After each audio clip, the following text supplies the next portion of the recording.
Madame, Monsieur, bonjour, bonsoir. Info Pacifique rentre chez vous. Les titres à la une. Au moins 208 personnes, dont 13 policiers, ont été assassinés.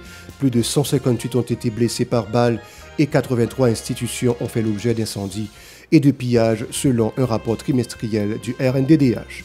L'hôpital universitaire La Paix déclare avoir pris en charge du 29 février au 9 avril 194 blessés par balles et 276 victimes d'agressions sexuelles. Le gouvernement démissionnaire recommande aux membres du Conseil présidentiel de déposer conformément aux exigences de la Constitution de 1987 amendée les documents prouvant leur nationalité haïtienne, leur rapport avec la justice ainsi qu'une résidence dans le pays durant les 5 dernières années avant de publier le décret au journal Le Moniteur. Le collectif des avocats pour la défense des droits humains CADO met en garde contre les conséquences économiques néfastes du Conseil présidentiel de transition, en plus de son caractère inconstitutionnel. Le SINAPOA dénonce le comportement arbitraire du directeur de la police, dont la grandance Louis Edner Hyacinthe, pour le transfert inutile des agents de police et pour les détournements de matériel de l'institution.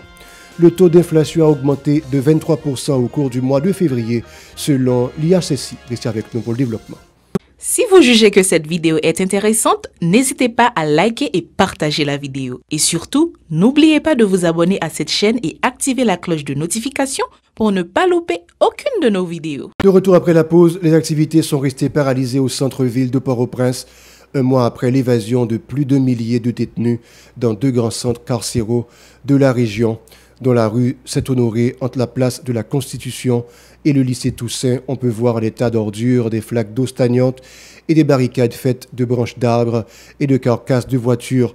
Les rues telles Oswald Durand, Salomon et Monseigneur Guillou sont désertiques. Les portes des facultés de la faculté de droit et des sciences économiques, la faculté de médecine et d'odontologie sont toutes fermées. Cette triste réalité dans cette zone affecte profondément les passants qui critiquent vivement le comportement irresponsable des dirigeants de l'État. Le Réseau national pour la défense des droits humains, RNDDH, a publié un rapport alarmant sur la détérioration de la situation en Haïti, notamment dans le département de l'Ouest entre janvier et mars. Au moins 208 personnes, dont 13 policiers et le comptable en chef de la secrétaire d'État de l'alphabétisation, Maurice Antoine, ont été tués. Le rapport indique également qu'au moins 158 personnes ont été blessées par des projectiles et pas moins de 48 cas d'enlèvement ont été recensés. De plus, 83 institutions et entreprises privées ou publiques ont été pillées ou incendiées, y compris 19 postes de police, 3 hôpitaux, 2 tribunaux de paix et le stade Silvio Cator. Des écoles, des facultés et des succursales de banques n'ont pas été épargnées. Selon le RNDDH, les membres des gangs armés ont pu étendre leur terreur dans le pays en raison de leur collusion avec certains dirigeants et certains membres du secteur privé. Le RNDDH recommande aux membres du Conseil présidentiel de transition de révoquer le directeur général de la PNH, Franz Elbé, une fois installé. L'hôpital universitaire La Paix a informé avoir pris en charge 194 blessés par balle entre le 29 février et le 9 avril. Le directeur médical du centre hospitalier Le Bourg, Jean-Philippe, a déclaré que parmi ces 194 victimes, il y avait 6 enfants, dont un âgé de 4 ans, 31 femmes et 155 hommes. Il a également déploré les cas de 6 décès. Selon le chef médical, la plupart des victimes ont affirmé avoir été touchées par des balles perdues. Il a ajouté que l'hôpital a également prodigué des soins physiques et psychologiques à 279 personnes victimes d'agressions sexuelles, souvent lors d'attaques perpétrées par des bandits armés. En Conseil des ministres, mercredi, le gouvernement démissionnaire recommande aux membres du Conseil présidentiel de déposer, conformément aux exigences de la Constitution de 1987 amendée, les documents prouvant leur nationalité haïtienne, leur rapport avec la justice ainsi qu'une résidence dans le pays durant les 5 dernières années avant de publier le décret dans le journal Le Moniteur. Par ailleurs, il exige également des anciennes ordonnances publiques la décharge avant d'apposer la signature aux documents destinés à être publiés dans Le Moniteur.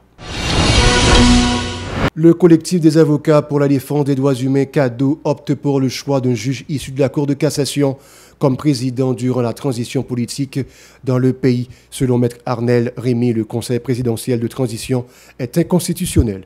Écoutons-le au micro de Yasmine Sanon et de Max Rony Horissin. tout accord signé dans son accord qui est inconstitutionnel, parce que l'accord là allait en porte-à-faux par rapport à sa constitution dit. Et un accord politique pas supposé supra-constitutionnel dans le principe. Fondement légal cassation, les chita dans l'article 59 là. Si le président pas là, vice-président ou à défaut l'un des juges les plus anciens. C'est ça on dit. Maintenant, si là, dans la loi paysan, dans la constitution, pas aucun côté que vous parlez de conseil présidentiel. Donc, moi-même dis la démarche du CP est inconstitutionnelle.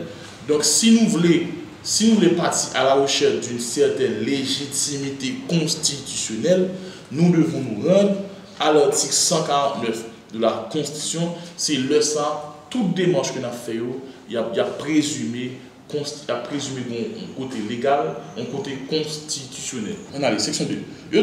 Il sera établi 3 instances de gouvernance. Ça un accord politique là. 3 instances de gouvernance. Le conseil présidentiel, le gouvernement dirigé par un premier ministre ou un premier ministre, l'organe de contrôle de l'action gouvernementale. Article 53 dit le pouvoir exécutif, article 53 constitutionnel, il dit que le pouvoir exécutif est exercé par 2 instances. Or, l'accord a créé 3 instances. Et l'accord a fait des autres parlementaires là.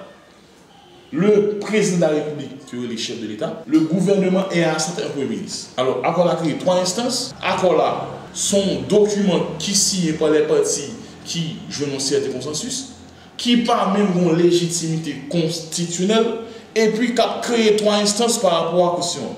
Nous allons aller dans la section 4 du gouvernement de la transition. Le ou la première ministre doit avoir les compétences, présenter un profil nécessaire correspondant aux critères établis. Article 157 constat au Canada démontre là comme ça pour nous dit que cet accord est inconstitutionnel, ne respecte pas l'esprit et la lettre de la Constitution du 87. Le défenseur des droits de l'homme met en garde contre le coût élevé que représentera le Conseil présidentiel de transition pour une économie déjà fragile en raison de sa composition actuelle. Il encourage les acteurs politiques à considérer sérieusement la proposition de faire appel à la Cour de cassation pour résoudre la crise politique actuelle. Suivons-le. Moi, comme avocat, fondement légal cassation, c'est l'article 59 là. C'est là nous avons une légitimité constitutionnelle. Là, on prend 9 membres du Conseil présidentiel avec un président qui sortit dans la cassation.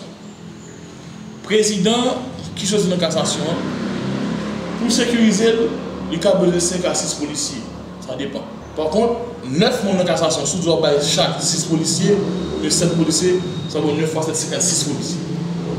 On joue pour cassation après 7, 9 membres après 57, 56. Bandi après pays, bandi après territoire, pas effectif, tout police dans la bagarre. Maintenant, de 2. Premier ministre, Cour cassation des juges, juge cassation a désigné le conseil avec les partis politiques, avec les acteurs de la société civile. Rapide. Vous voyez non, vous étudiez le dossier, suivant ça, nous l'avons dit, mais qui est-ce qui premier ministre ou bien premier ministre. Ça veut dire, pour venir avec le premier ministre de la CPA, pour qu'il prenne 5-6 mois. Et qui est-ce qui a payé pour casser à la population? Le peuple. On a souffert. Bandit, il a pillé l'école, il a boulé l'école, il a saisi l'hôpital, il a tiré sur le monde, il a kidnappé le monde. Ça veut dire, son ensemble qui va prendre temps et c'est la population qui a payé ça encore. Par exemple, ça, il y a urgence, il y a célérité dans l'urgence. Nous ne pouvons plus nous référer à des manœuvres dilatoires, à des manœuvres qui font perdre du temps. Donc je dis, comme avocat, je viens devant la presse pour prouver payer que nous voulons respecter la loi. Le syndicat national des policiers haïtiens Sinapoa a vivement critiqué le directeur de la police de la Grand'Anse, Edner Louis-Hyacinthe, via son compte officiel. Le syndicat accuse le directeur de transférer de manière abusive et arbitraire des agents de police et de détourner les biens de l'institution. Selon le Sinapoa, le directeur a ordonné la vente d'un conteneur qui avait été offert à la PNH par la MINUSTA. Le MENF annonce dans un communiqué daté du 10 avril qu'il prendra toutes les mesures pour permettre au Centre permanent d'évaluation d'organiser les examens d'État pour les zones qui auraient des difficultés, telles que certaines communes du département de l'Ouest et de l'Artibonite.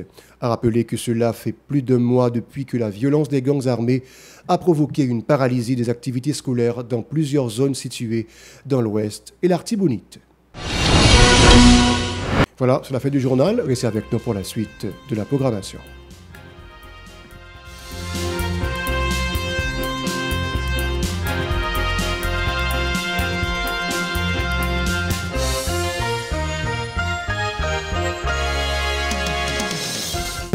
vous jugez que cette vidéo est intéressante, n'hésitez pas à liker et partager la vidéo. Et surtout, n'oubliez pas de vous abonner à cette chaîne et activer la cloche de notification pour ne pas louper aucune de nos vidéos.